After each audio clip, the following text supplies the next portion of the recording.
The night was supposed to be a celebration, but for Robert, it was the breaking point. A MAGA hat on his head, he was kicked out of his own party, humiliated in front of his neighbors, just because of the symbol he wore. They thought they had won, that they had crushed him under their collective disdain. But what they didn't know was that Robert had a plan to make them regret every sneer, every insult. And when the dust settled, they'd realize he was the one they should have feared. What he did next was nothing short of catastrophic. Robert was a man who commanded attention without saying a word. At 45, his tall, broad frame stood like an immovable force against the neatly manicured lawns of his suburban neighborhood.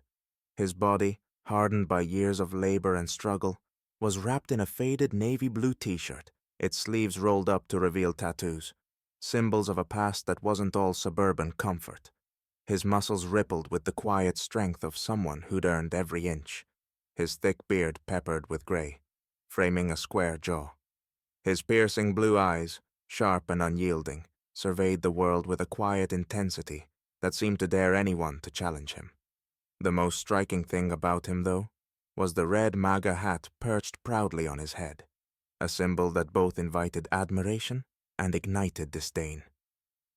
As Robert stepped into his backyard, the familiar smell of charcoal greeted him like an old friend. The grill was already heating up, its metal grates emitting a soft sizzle as the briquettes ignited beneath them.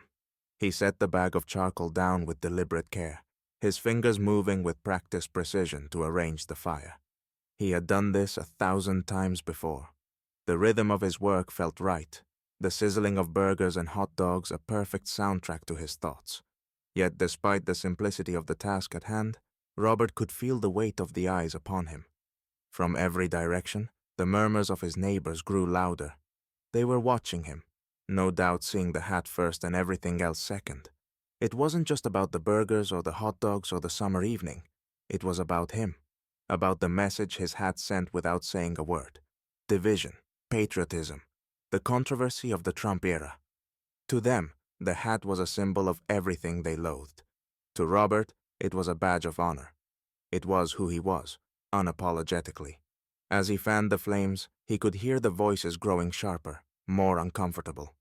The exchanges were brief, but filled with enough tension to make the air feel thick, like something was about to snap. And then there was Lisa. Lisa, his next-door neighbor, was everything Robert wasn't. Middle-aged, perfectly styled blonde hair, and a floral dress that seemed to scream politically correct. She stood at the edge of her porch, hands full of decorative serving dishes, but her attention was fixed on Robert. When she saw the MAGA hat perched proudly on his head, she froze. Her expression morphed from mild annoyance to something sharper, more deliberate, like she'd spotted something distasteful and couldn't look away. The breeze stirred her dress, but the only thing that seemed to matter in that moment was the sizzling sound from the grill. Lisa took a step closer, placing the serving dishes on the railing of her porch with unnecessary force, her eyes locking onto Robert as if daring him to notice her. She crossed her arms, her lips curling into a tight, controlled smile. "Are you really going to wear that here?" Her voice dripped with icy judgment. Her tone made it clear that the question wasn't a casual inquiry, but a challenge. She wasn't just questioning the hat, she was questioning everything it stood for.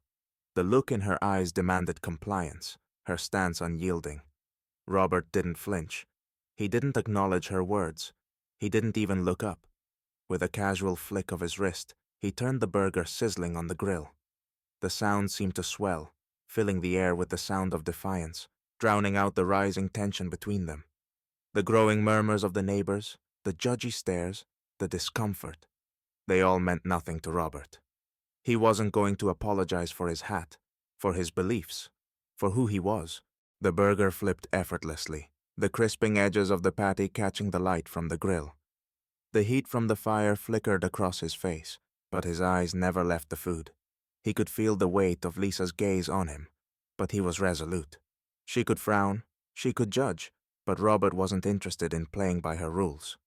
A few houses down, the murmurs grew louder, the collective judgment of the neighborhood rising. He could hear them, Lisa's friends, maybe even a few of the more outspoken residents, gossiping in hushed voices. They saw his hat as a signal, a flashpoint for everything they feared and despised. But Robert didn't care. He was in his own backyard, flipping his burgers, making his hot dogs, and living his life. He wasn't interested in their opinions. His posture was unyielding, his presence silent but powerful. The hat wasn't just a piece of clothing. It was a statement. It was his declaration that he would not bow down to anyone's expectations. That he was here, American, and damn proud of it. The tension in the air was palpable, and as the minutes ticked by, the discomfort around him only grew. But Robert stood tall, his defiance a quiet but unshakable force, and he didn't need to say a word. The grill sizzled louder than any argument, louder than any judgment. The first few guests filtered in hesitantly, their footsteps muffled on the soft grass, like a parade of silent, awkward smiles and stiff handshakes. Some of them greeted Robert with warmth, but it was clear that the friendliness was strained, like they were forcing themselves to pretend that the elephant in the room wasn't there. The red MAGA hat perched atop his head seemed to cast a shadow over everything, its presence impossible to ignore. It wasn't just a hat, it was a statement. To some, it represented division, conflict, and everything that made their blood boil. To others, it was a symbol of power, pride, and a battle cry. But either way, it was a glaring, undeniable statement that none of them knew how to respond to. As the guests arrived, some exchanged uncomfortable glances, their eyes flicking nervously toward Robert's hat, then quickly darting away, as if looking at it for even a second would somehow drag them into a political argument they weren't prepared for. It wasn't long before Robert's cousin Brad, a libertarian with a scruffy beard and a leather jacket that creaked as he walked, showed up. He was Robert's blood, his ally in the world of live and let-live politics, but even he paused when he saw the tension hanging in the air. Brad shot Robert a long, appraising look. His eyes narrowed as he weighed whether Robert was blissfully oblivious to the growing animosity, or if he simply didn't care. Whatever it was, Brad wasn't sure he was ready to engage. Tim, Robert's old friend from high school, was already nursing a beer by the grill. Tim had once been his partner in crime, back when they could both laugh about how outspoken they were. But now, Tim's face was unreadable. His usual relaxed, easygoing nature was gone. Instead, he shifted uncomfortably from one foot to the other, stealing glances at Robert's hat as if it were a live wire, unsure whether to engage or not. He mumbled something under his breath, barely audible over the sizzle of meat on the grill. "Dude, you might want to lose the hat, man," he said, his voice low, trying to keep the peace. "These people can get real funny about that stuff." Robert didn't even look up. He wasn't surprised. He had been expecting it. The tension in the air had become almost palpable, but he wasn't about to let it rattle him.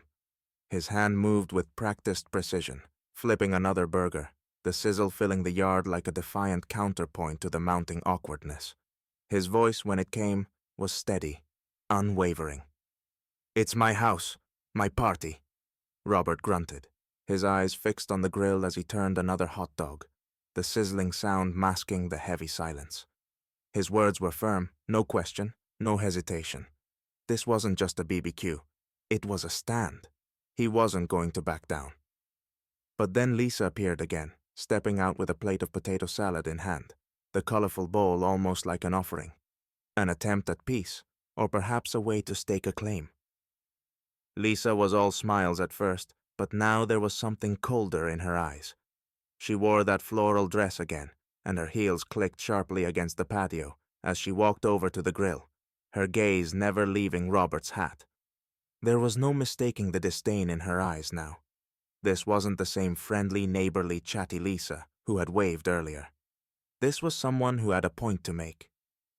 "If you don't take that thing off, you're not welcome here," she said, her voice frigid, the words like an ultimatum. The plate of potato salad felt like an afterthought in her hand, the words coming out with the finality of a judge's gavel. It was as if everything in the yard had come to a halt. Conversation sputtered out. A few of the guests, who had been enjoying the BBQ up to this point, exchanged quick, nervous glances, unsure how to react to this very public confrontation. The air felt thick, heavy with anticipation. Everyone was waiting for Robert to answer. Robert didn't flinch, He didn't look at her, not even for a second.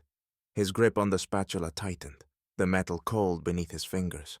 He could feel the pressure of the moment pressing down on him, but his resolve was ironclad. He knew this was the moment when things could either snap or stay steady, and he wasn't about to let anyone dictate the terms. For a long beat, the only sound was the low hum of the charcoal beneath the grill. Then, with a slow, deliberate motion, Robert flipped another burger, the spatula scraping across the grates with a loud, resonant clink. His actions were quiet, but his defiance was loud and clear. The message was unmistakable. He wasn't going to be intimidated. Not by Lisa, not by anyone. His hat wasn't going anywhere, and neither was he. The silence that followed was almost suffocating. The murmurs of the neighbors had stopped. The tension in the air was so thick it felt like the whole yard was holding its breath, waiting for the next move. But Robert stood there, unmoving, unflinching. His backyard, his party. He wasn't about to let anyone ruin it. As he flipped another burger, the faintest flicker of a smile tugged at the corner of his lips. He wasn't just defying Lisa.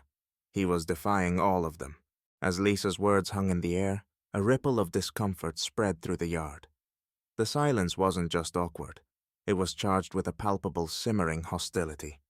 It was as if the tension had been a powder keg, waiting for someone to strike the match.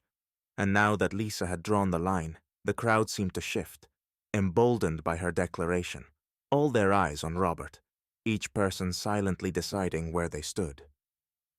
It wasn't just one woman's objection anymore. It was a unified front, and Robert could feel it. The circle was closing in on him. Frank, one of the more outspoken of the bunch, was the first to move. He was in his early 30s, with a close-cropped beard and the kind of taut, muscled frame that looked like it had been chiseled from stone. He had been quiet up until now, but the stubbornness of Robert's defiance seemed to light a fire under him. With a sharp crack, he rolled up the sleeves of his shirt, exposing tattoos that looked like they were meant to intimidate more than impress. His arms were crossed in front of his chest like two tree trunks, and his jaw was set in a hard line. "Yeah, man, we can't just let that slide," Frank said, his voice low but forceful, his tone sharp with righteous indignation. He glanced at Lisa, still holding her potato salad, her gaze still locked on Robert's hat, then turned back to him. "This is a community event, not some rally," he added, his words hanging in the air like a challenge. The accusation stung. Frank wasn't just upset about the hat. He was using it as a way to call Robert out, to make a statement. And that statement wasn't just about the politics behind the hat. It was about Robert's place in this community and whether or not he fit in. Robert's jaw clenched as he processed Frank's words. This wasn't just a casual BBQ anymore. His backyard, the space he had invited his neighbors into, had turned into a battleground. The heat from the grill burned his skin, but it wasn't nearly as hot as the anger that was beginning to build in him. The weight of their hostility was suffocating, and for a moment, Robert considered walking away. But he couldn't. This was his space, his house, his party. He wasn't going to back down. He straightened up, tossing the spatula onto the grill with a deliberate clink that echoed in the heavy silence. His fists were clenched at his sides, his body tense with frustration. The pressure was mounting, but he forced himself to stay calm. His voice was low, steady, but heavy with disbelief. "You're telling me I'm not welcome in my own backyard?" he asked, his words slow but precise. His eyes swept over the crowd, daring anyone to challenge him further. His question wasn't just about the BBQ. It was about his right to be here, to exist in this space on his own terms. But instead of settling the tension, his words seemed to ignite it. The people around him shifted, their eyes locked on his red cap, the symbol of everything they despised. It was like Robert had become the enemy, a symbol of something they couldn't fully articulate, but that they hated with a quiet, simmering passion. Tim, who had been standing near the cooler with Brad, shifted uneasily, his eyes flicking nervously from Robert to the growing crowd. Brad, usually unflappable, looked like he was ready to bolt too. The tension was so thick it was almost suffocating. Tim cleared his throat, offering Robert a weak, uncomfortable smile, but it was clear he wasn't enjoying the situation. His discomfort was written all over his face, his eyes darting between Robert and the group of neighbors who were now visibly uncomfortable with the situation. Tim looked like he wanted to shrink into the ground, to disappear. It wasn't just awkward, it was tense, and everyone knew it. But Robert wasn't going anywhere. He could feel his pulse pounding in his ears, adrenaline surging through his veins. His heart raced, but his eyes stayed locked on Frank. For a moment, the entire yard seemed to hold its breath, the air crackling with tension. Frank was waiting, expecting Robert to back down, to apologize, to fix this. But Robert had already reached his limit. "You're not throwing me out of my own party," he muttered, his voice low but firm, barely audible over the sizzling sound of the grill. His hand trembled slightly, but he gripped the edge of the grill, willing his pulse to steady. He wasn't going to show weakness. His stomach churned, but he refused to back down. The silence was deafening now, stretching out longer than Robert would have liked. His neighbors were waiting, watching. The pressure was unbearable, but he stood tall, determined. His presence here wasn't just about the BBQ. It was about his right to exist in this space, on his own terms. He wasn't going to let them dictate what he could or couldn't do. His backyard, his rules. And despite the weight of their hostility, despite the mounting tension, Robert didn't budge. Not this time, not without a fight. Did. The tension in the air was suffocating, thick with unspoken words and expectations. Robert felt every set of eyes on him, the weight of judgment pressing down from all sides. The grill beneath his hands was cool to the touch, the heat from the charcoals nothing compared to the searing pressure building inside his chest. His neighbors, who had once felt like a community, were now his adversaries. Lisa, Frank, Tim, all of them staring at him like he was an outsider. The familiar faces around him had transformed into a sea of silent hostility. As if summoned by the mounting pressure, Jerry appeared. Lisa's husband. He was a mountain of a man, easily 6'3", and built like a boulder, with thick arms and a chest that seemed to swallow his faded "I 3 my country" t-shirt whole. Jerry's presence usually commanded attention, but tonight it was different. The easygoing, jovial man who'd always been the life of the party was now standing before Robert with an ominous air. His smile was gone, replaced by something harder, something far more authoritarian. "Look, Robert," Jerry said, his voice low and heavy, like he was trying to sound reasonable. But there was a sharpness to it that Robert didn't miss. His tone was filled with finality, like the decision had already been made, and this was just the formal declaration.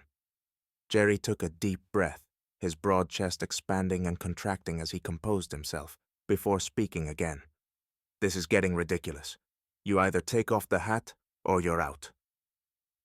The words hung in the air like a brick, slamming into Robert's chest, forcing the breath from his lungs. The silence in the backyard was so deep, so complete, that even the sounds of birds in the distance seemed to fade away. No one moved. No one breathed.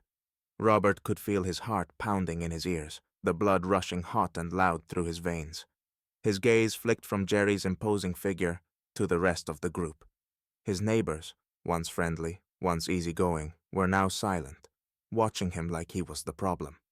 The grill, the heat, the sizzling meat, none of it mattered anymore. It was just a backdrop to the cold, uncomfortable reality that had set in. He stared back at the group, his jaw clenching. It wasn't about the hat anymore. It wasn't even about the BBQ. This was about something deeper. Respect. Pride. His right to be who he was, even if the world seemed to be turning against him. This wasn't just about a red cap. It was about him standing his ground in a world that seemed to demand he apologize for everything he believed in.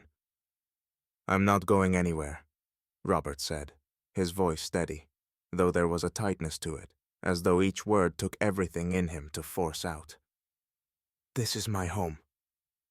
The words landed, met with a sea of expectant eyes. No one spoke. No one moved. They were waiting, like vultures circling. Jerry didn't flinch, but his face hardened further, his jaw tightening.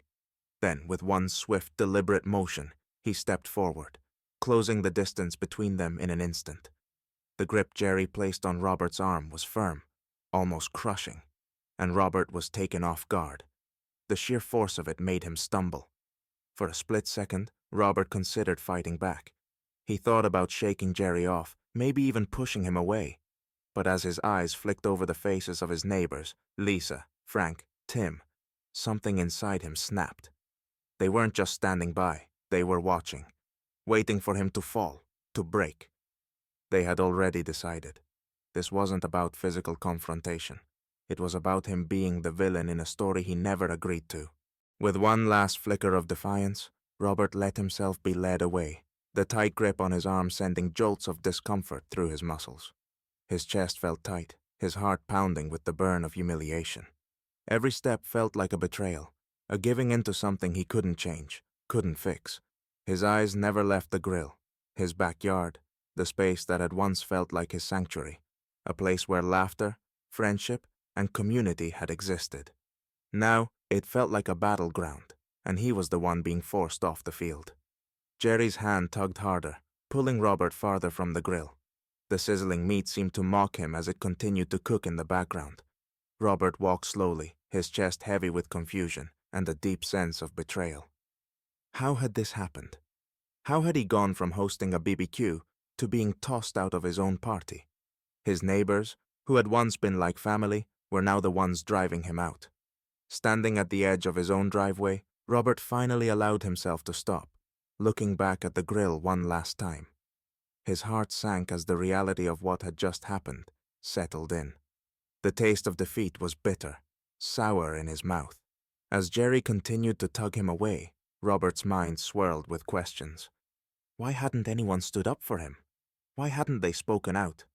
The question lingered as he was led away, and he couldn't help but wonder how things had gone so wrong. Robert's feet dragged through the wet, thick grass as he walked away, the sound of each step muted by the dew-kissed blades beneath him. Every footfall felt heavier than the last, as if the weight of the humiliation was pressing down on him, trying to pull him back to the scene he'd just left. The sound of low laughter and hushed whispers trailed him, like a shadow that refused to be shaken. He could almost hear the snickers of his neighbors, could almost feel their smirks pressing into his skin as he walked, retreating with his back straight and his chin lifted. On the outside, Robert held it together, refusing to show any sign of weakness, but inside, his thoughts were a hurricane, chaotic, full of fury and confusion. Anger churned in his stomach, bitterness seethed in his veins, and disbelief twisted inside him like a knife. The yard behind him, his yard, the space where he had once felt invincible, seemed to drift farther away with each step, not just physically, but emotionally. It was the betrayal that stung the most. These weren't just strangers. These were people he had known, people who had once waved from across fences and joked about their kids, the people he had trusted with his home. Now, they had turned on him, casting him aside like an unwanted guest. But Robert wasn't like them. He knew something they didn't, and it made his chest tighten. But this time, it wasn't with anger. It was with power. He wasn't just some guy in a MAGA hat. No, he was the guy. The one who owned everything in this neighborhood. Every house, every street, every last inch of land. It was his. And that in itself was a weapon. Robert knew the weight of his influence, the favors he'd earned, the people he could call. If he wanted, he could bury them all, make them regret ever thinking they could push him out. He could shut this whole thing down with a single phone call, a single word, and they'd all fall in line. But that wasn't his move. Not yet. No, he wasn't going to show them the full extent of his reach. Not when he could play the game a little longer, when he could make them live in this deluded bubble of smug superiority, never knowing how close they were to losing it all. The cool evening air hit his face, sharp and biting, as Robert reached his car. His fingers gripped the wheel, tight with frustration, his knuckles white. The taste of defeat lingered on his tongue, sour and bitter like rotten fruit. But underneath that was something else, something sharper, more dangerous. Vengeance. His heart beat faster, his blood burned with it. A slow, almost imperceptible smile tugged at the corners of his lips as he sank into the driver's seat, the leather creaking under his weight. He slammed the door shut with more force than necessary, the sound echoing in the silence that followed. For a moment he let the stillness settle over him, the calm before the storm. But then his mind kicked into overdrive. Plans started to form, possibilities unfurled. People he could use, places he could infiltrate. He wasn't going to let this slide. No, this wasn't just a bruised ego. It was a declaration, a message, a reminder. No one pushed Robert around. No one humiliated him without paying the price. He turned the key in the ignition, the engine roaring to life. But it wasn't just the hum of the car that fueled him now. It was the fire in his gut. He wasn't done. This was just the beginning. The road ahead stretched out before him like an empty canvas, ready to be filled. And Robert was already sketching his next move in bold, decisive strokes. Something bigger, something that would make them regret every snicker, every glance, every ounce of judgment they'd passed on him today. He wasn't going to let them forget this moment, not for a second. 2 hours had passed, but to Robert, it felt like a lifetime.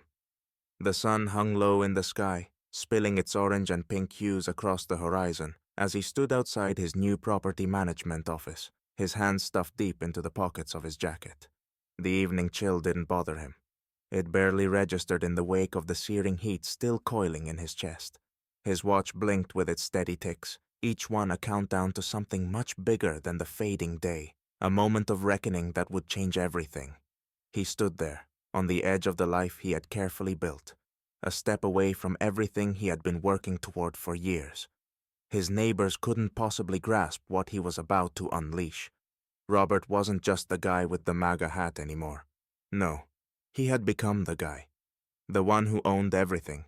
The HOA, the houses, the local businesses, every last inch of the neighborhood now bowed to him.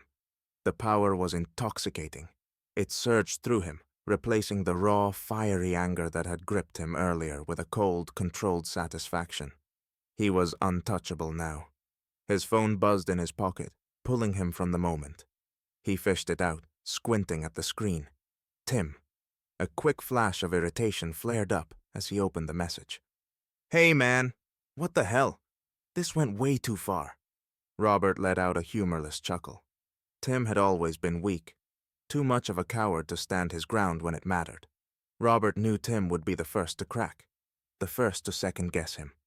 The text was nothing more than confirmation that his old friend was starting to feel the heat. It was inevitable. Tim couldn't handle the pressure of the world Robert was shaping around him. But Robert, he hadn't even begun. He slid the phone back into his pocket, his face hardening with determination. The time for words was over. Everything had led to this moment. Every conversation, every subtle deal, every bit of maneuvering over the past few months. It had all been part of the plan. Robert had played the quiet, unnoticed game, gaining control in ways his neighbors had never realized. And now, it was time to finish what he started. With a simple tap, Robert pulled up the commands he'd programmed earlier on his phone. A quick press of the send button, and everything was set into motion. The satisfaction was palpable as he leaned back against the building, the city's low hum vibrating through the pavement beneath him. No more work. No more manipulation. The pieces were already falling into place. Soon, everyone would understand exactly what happened when they crossed him. The next few hours were going to be a spectacle. As he watched the last bit of sunlight vanish, swallowed up by the night, his mind wandered to the people still stuck in their little bubble at the BBQ. Lisa, Jerry, Frank, all of them, thinking they had won. They had kicked him out of his own party. They'd humiliated him. They thought that was the end of it. What they didn't know, though, was that Robert had a plan for every single one of them. It wasn't just about payback. It was about sending a message. No one could push Robert around. Not in his own neighborhood. Not ever again. The party was in full swing, the laughter and the sizzling smell of grilled meat heavy in the evening air. Conversations flowed easily, glasses clinked, and people milled about, their voices rising and falling in the relaxed atmosphere. The earlier tension seemed to have melted away. everyone slipping back into their comfort zones. But what they didn't realize was that the calm was an illusion. Something was coming, and it would shatter this moment of peace. Just as the group seemed to settle into the casual warmth of the evening, a low rumble broke through the chatter. The sound of an engine, deep and persistent, drew closer. A sleek black SUV rolled up outside the gate, its tinted windows reflecting the last traces of the sun's orange glow. The car coasted to a smooth stop, and for an instant the world seemed to pause. Conversation slowed, eyes turned. Who was it? A late guest? A familiar face with a late arrival? Or was it something else entirely? The SUV door opened and a tall man stepped out. He was sharply dressed in a dark suit, his face neutral, his demeanor professional. In his hand, he carried a clipboard, an odd item for a social gathering, and it was enough to raise suspicion. The man didn't seem to belong here, and that alone made the hairs on the back of everyone's neck stand up. He walked toward the group with a purposeful stride, exuding an aura of authority that made the whole scene feel suddenly wrong. "Excuse me," the man called out, his voice sharp and commanding, cutting through the laughter and the noise like a knife. The crowd immediately fell silent. Heads turned, some in confusion, others in curiosity. He wasn't a partygoer, not a neighbor. No one knew him, and that was enough to set the whispers in motion. "I've come to serve a notice to all homeowners here that, effective immediately, all contracts for your leases and properties have been voided." The words hung in the air, heavy and unfathomable. For a moment, no one moved, no one spoke. It felt as if time itself had stopped. The laughter, the lightheartedness, everything that had defined this evening vanished in an instant. Gasping sounds rippled through the crowd. Lisa, her eyes wide with disbelief, was the first to break the silence. "What are you talking about?" she demanded, her voice rising with panic. She fidgeted with her hands, unsure of what to do with them. "You can't do this!" The lawyer didn't flinch, didn't even bat an eyelash. His face remained unchanged, impassive. He spoke again, as calmly as before, with no trace of hesitation in his voice. "I am here to inform you all that your contracts are now void, effective immediately." A murmur spread through the crowd, confusion quickly turning to shock. Some whispered nervously, some began to exchange worried glances. This wasn't just about paperwork or a minor misunderstanding. This was serious. Their homes, their lives, the very foundation of their little community, all of it was suddenly under threat. Frank, the loudest of the bunch, stepped forward, his brow furrowed, his voice thick with disbelief. We don't even know who you are. You can't just show up here and—" His words faltered as he saw the lawyer's unyielding stare, the way his posture remained straight and sure. The authority radiating from him was undeniable. The lawyer didn't let him finish. "The owner of this property," he said, his tone unwavering, "has made his decision. Your leases have been voided. I suggest you all gather your belongings and make the necessary arrangements for relocation. You have 24 hours. The words landed like a sledgehammer, each syllable reverberating in the air, making the crowd freeze in stunned silence. Lisa, her face pale, looked at Jerry, her husband. He stood beside her, mouth agape, his mind racing to make sense of it all. But there were no words. No one could speak. The lawyer continued, unaffected by the panic that was clearly rising. "You'll receive further instructions in the coming days, but for now, I suggest you start making plans." He stood there, calm and composed, surveying the group, his eyes cold and calculating. The air had thickened, the light-hearted BBQ atmosphere long gone. Fear had seeped into every conversation, every glance exchanged. The once comfortable neighborhood had become a powder keg, and the fuse had just been lit. The lawyer turned and began walking back toward his SUV, his task done, his message delivered. But as he left, one thought hung in the air, unspoken yet understood by everyone. This was only the beginning.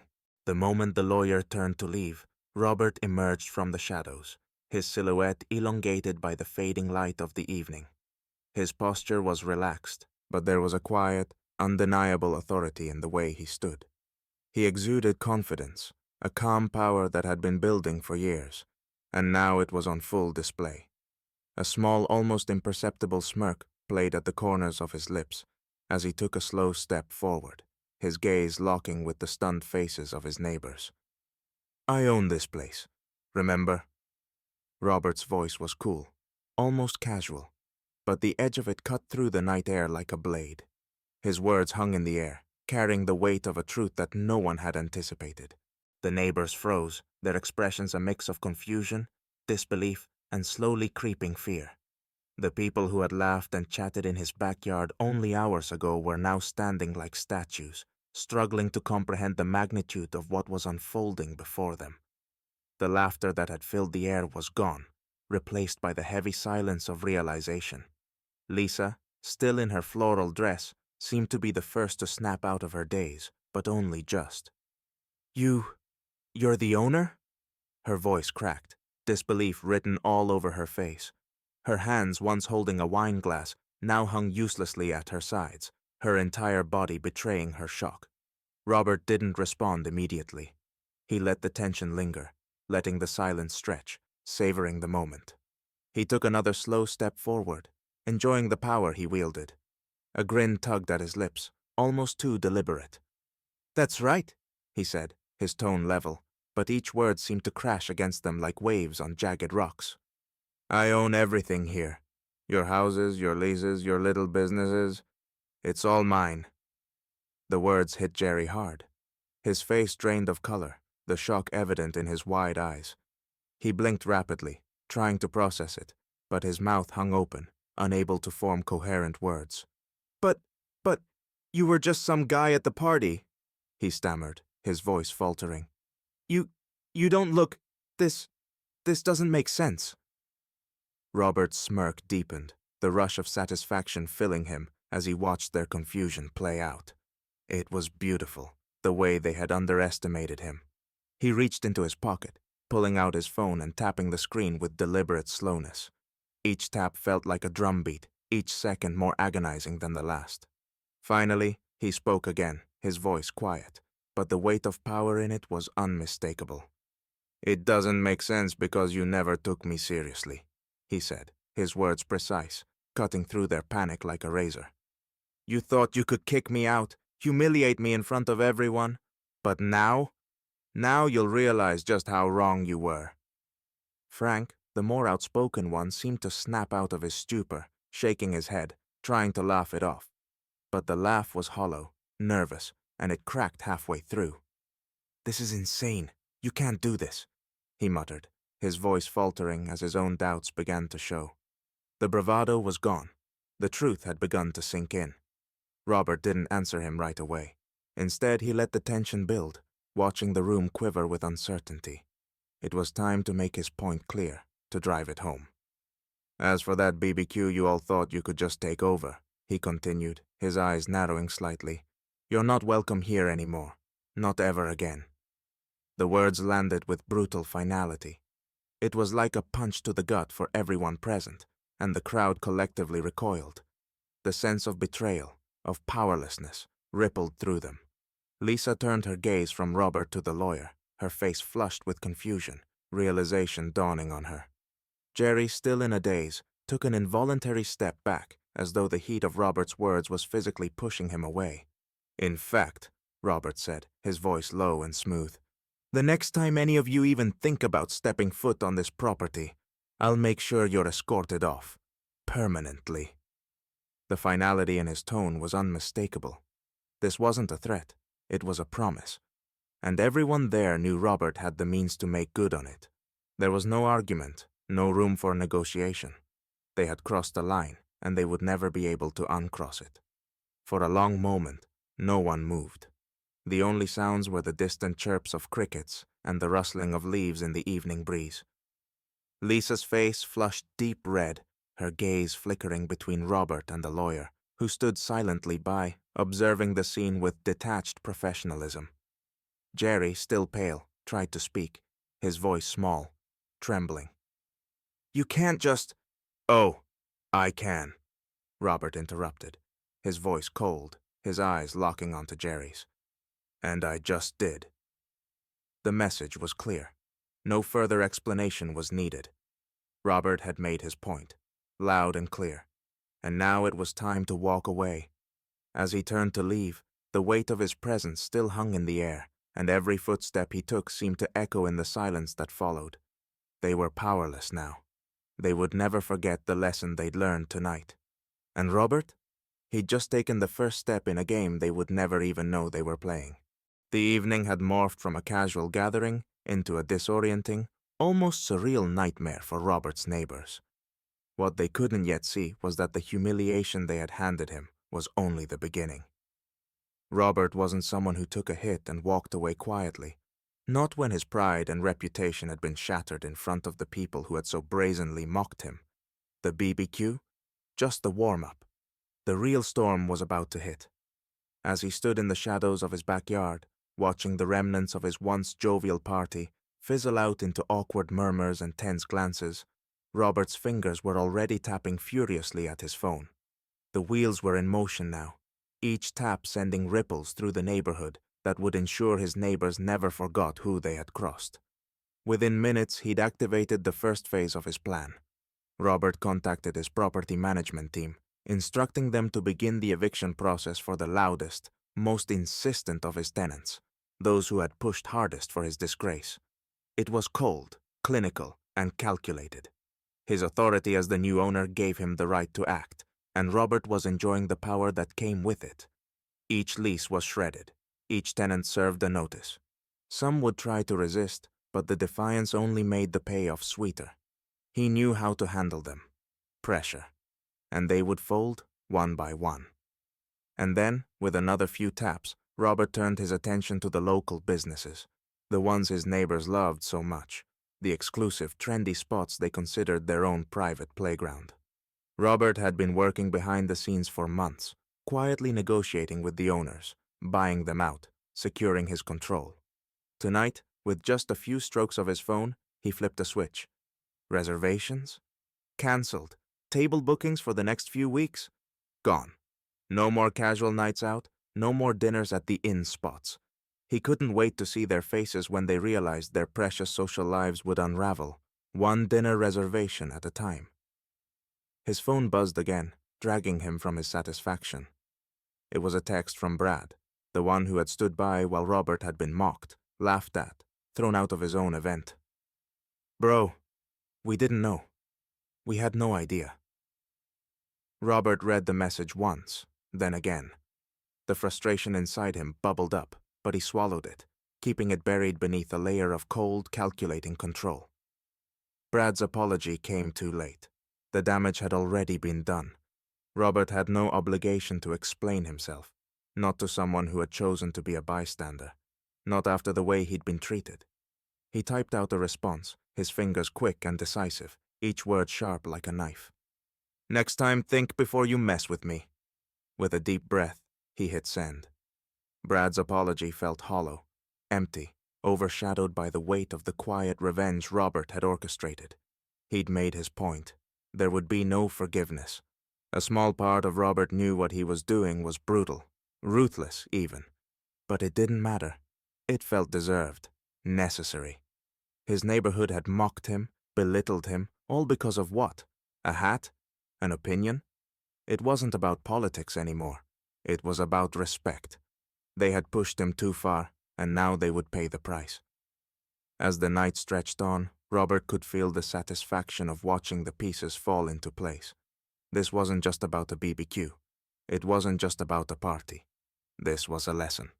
One that would echo through every corner of the neighborhood. Every time they looked for a place to live. Every time they tried to book a table at one of their precious restaurants. Every time they just wanted a moment of peace. They would remember this night. And Robert?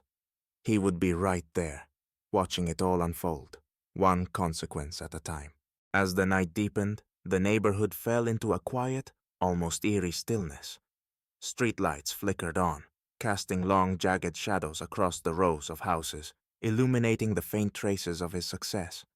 Robert stood on his porch, looking out over the homes he had built, and in many ways, rebuilt.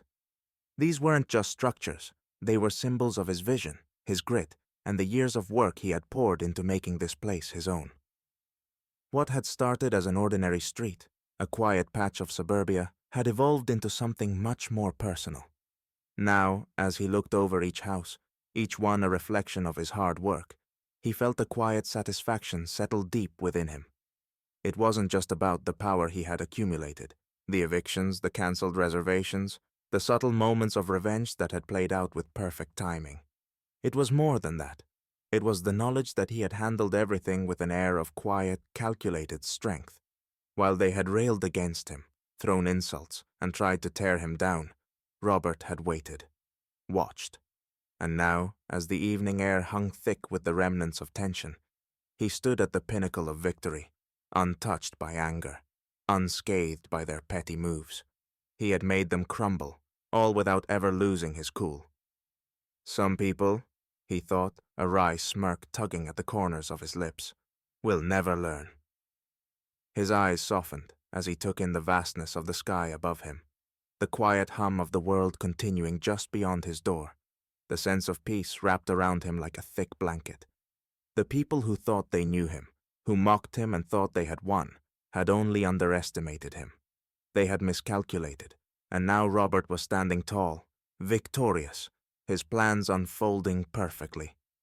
And what made it sweeter was that he had done it with such grace. His phone buzzed, pulling him back from his reverie. With a small, almost amused sigh, he pulled it out of his pocket. A tiny detail, something that would be the perfect cherry on top of the night's events, waited for him. With swift, practiced motions, Robert opened the app for the local restaurant where they'd all gathered earlier. He tapped in a few commands, simple enough for anyone to do, but for him, it felt like the final stroke in a masterpiece. He had already settled the bill for everyone, not just for his neighbors, the ones who had humiliated him, but for every guest, every family that had come to the BBQ, every friend, every innocent bystander caught in the web of this night. Robert had paid for it all. He didn't need to do it, but he could. And sometimes, that was the sweetest kind of power. As the notifications pinged, confirming the payment, Robert couldn't suppress the rush of satisfaction that surged through him. He wasn't just the owner of this neighborhood. He was the one who could make the rules. And tonight, his rules were simple. Remember. The street before him was quiet, peaceful, as if the world itself had been holding its breath.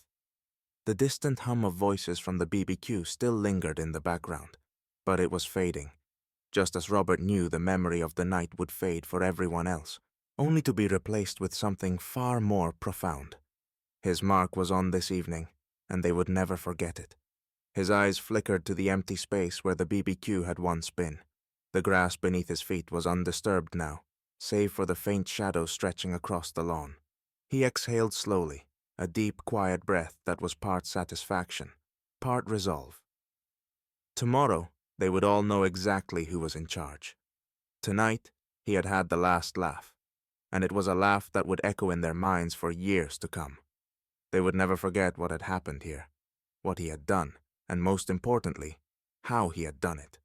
It was the kind of power that didn't need to be flaunted, but it was the kind that commanded respect. And Robert had made sure of that. They would never underestimate him again.